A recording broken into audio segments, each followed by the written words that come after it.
Nope, you're not imagining it. Prices at the gas pump are fluctuating nationally. The average price for a gallon of unleaded gas is $2.39. In Delaware, it's $2.36. Maryland, $2.37 a gallon. And in Virginia, it's significantly lower at only $2.20 a gallon. And while vacation planning time is here, will the price of gas determine how far you travel, no matter how you travel? Who determines that price? Historically, it's been OPEC. But now there's another producer trying to help offset OPEC's power. Joining us to tell us how is Chris Faulkner, who's the CEO of Breitling Energy. Chris, thank you so much for joining us this afternoon. Thank you. Now, you're saying that it makes sense to form a North American Energy Confederation. What is that?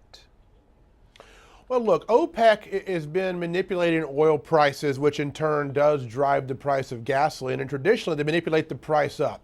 But right now, they've decided to drive the price of oil down in order to punish the success of this U.S. oil boom that's going underway right now. So what I propose is, look, OPEC is an 800-pound gorilla. They run amok and they can do what they want. And I'm not talking about manipulating prices here. I want to stabilize the prices.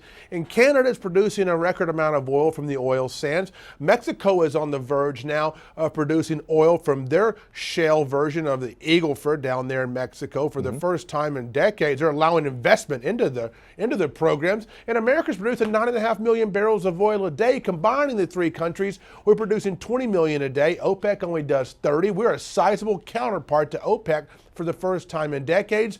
And I want to be able to slow down their use of the oil sword that they've been manipulating prices in all over the world for the past several decades without fracking. I'll tell you, Jimmy, an interesting stat. If we didn't have fracking in this country and the 9.5 million barrels a day worth of supply, they could drive the price to $200 a barrel on oil. That's $6 gas at the pump. So thank goodness we've got all this supply, or these guys could really put us into the ground harder than they're already doing right now. Okay, so Chris, let me ask you this. How does the formation of this group help stabilize the price, or even maybe bring down the price?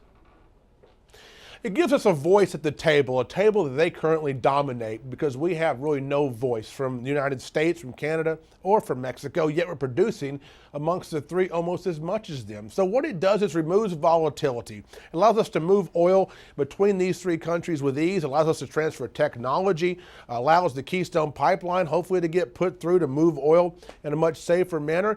And it tells OPEC you're not the only 800-pound gorilla coming to the party anymore. Right. We are now your counterpart. And so we remove some of the threat that they have, and more importantly, we shield ourselves from a lot of that Middle Eastern volatility that we have to deal with on a daily basis. So what does the 800-pound gorilla think of this idea? I'm sure they hate it.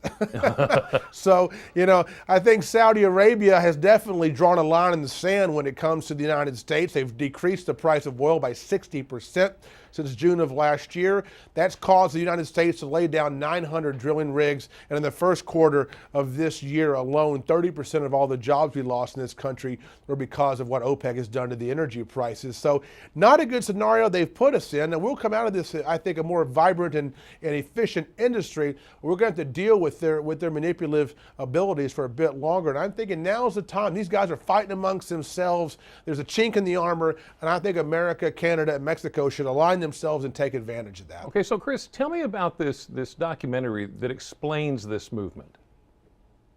Look, I've been out in the oil patch for several years working in fracking wells and drilling for oil and gas, and I've met a tremendous amount of Americans who have benefited from this U.S. energy revolution, whether themselves personally, because of a job, their family, or because of their communities are getting new schools and churches and roads because of what the energy revolution has done. And those stories are not getting told. These are Main Street Americans whose stories and voices have been drowned out by bigger movies or environmentalists or a number of different things. And I wanted to tell those great stories. So I said, what better way?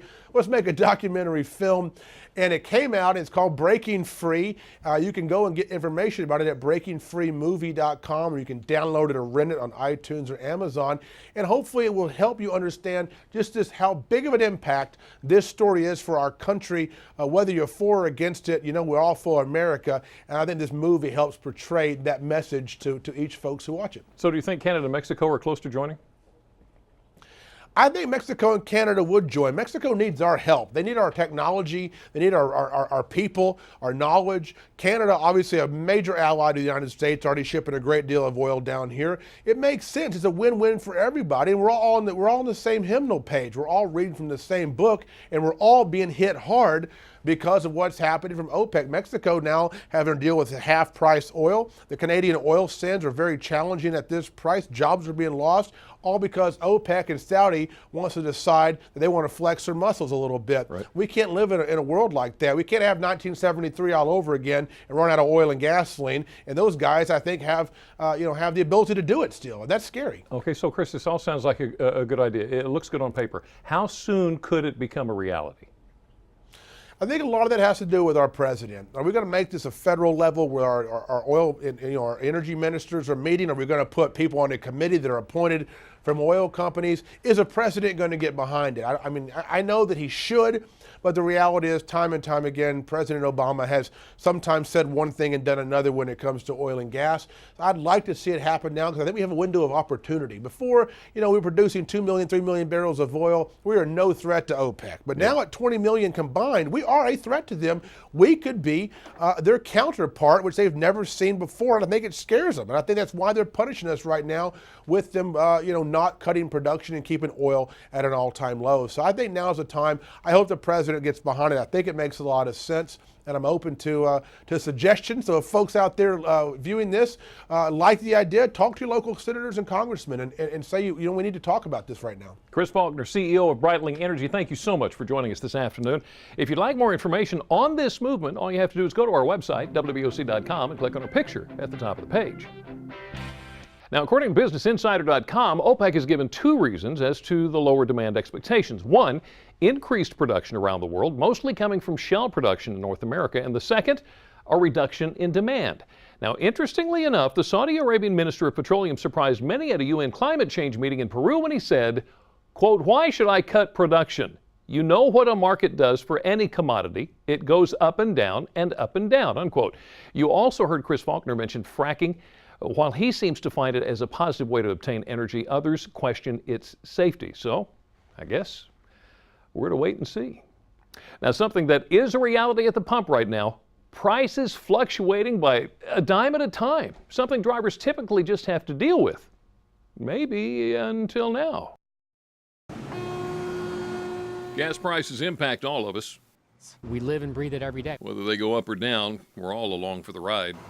It's going to go up. It's just a matter of when. But now when they do, you can take control. Have you heard of gas insurance? I have not. It's lovemygasprice.com, a brand new company that allows you to protect yourself against paying higher prices at the pump. GP Manilak is the CEO. It works like insurance, right? You pay the premium and you get peace of mind. Signing up, 3 clicks away. The premium is $4 a month. It gets your gas capped at a price of $2.75 a gallon. If the national average rises above that, the company will refund the difference. That's money back in your pocket. The money automatically shows up in your account. And that sounds great to drivers.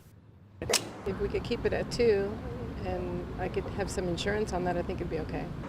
I think I would do it. Why not? Manilak says the product isn't for everyone, but just hours into the website's launch, hundreds have already signed up. Putting some amount of control back into the hands of everyday drivers like me and you.